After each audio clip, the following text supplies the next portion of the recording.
Hello, Bombers. Richland High School here. It's Mental Health Awareness Month, and every Monday we will have a video that gives information about mental health. Throughout this series, we will cover 13 important questions regarding mental health. Our goal is to educate and inform our students and faculty. We want to break the stigma and bring light to the subject. Tell us what you think causes mental illness. I think mental illness is caused by the chemical imbalance in your brain. I think that mental illnesses are caused by extreme experiences that have happened to people in the past. Mental illness arises from a complex interplay between a person's genetic makeup and the environment in which they live.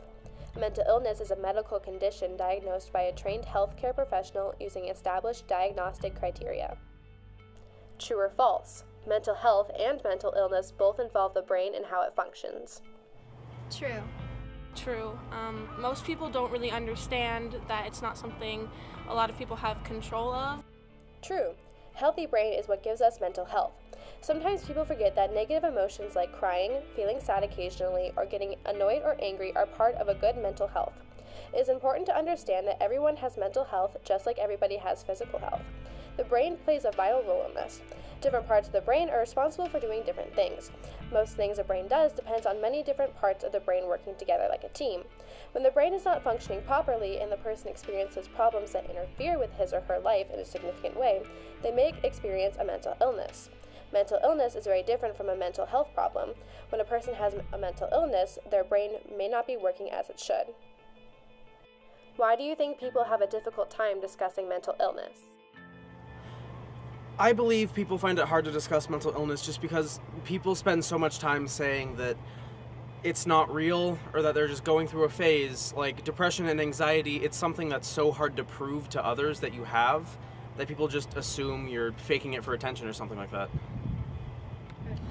So I believe that mental illness is very hard to talk about because it's oftentimes not seen as an illness like diabetes or something. It's not a casserole illness. People, when you get diagnosed with, say, bipolar, people don't come over and bring you casseroles and try and help. They don't want to be around it. It's kind of all hush hush, and there's just such a stigma around it of being mentally ill, of that there's some failure, some fatal flaw in your character, that it's not a chemical imbalance in your brain, which is what mental illness really is. There's a stigma surrounding mental illness. Many people with mental illness say that the stigma that surrounds mental illness is harder to live with than the disease itself. Stigma is not just a matter of using the wrong word or action. Stigma is about disrespect and the use of negative labels to identify a person living with a mental illness. The stigma surrounding mental illness is perpetuated through mistaken beliefs, lack of knowledge, and the media.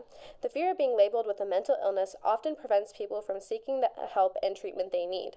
The National Alliance of Mental Illness reports that approximately 1 in every 5 teens experiences a severe mental disorder at some point during their life.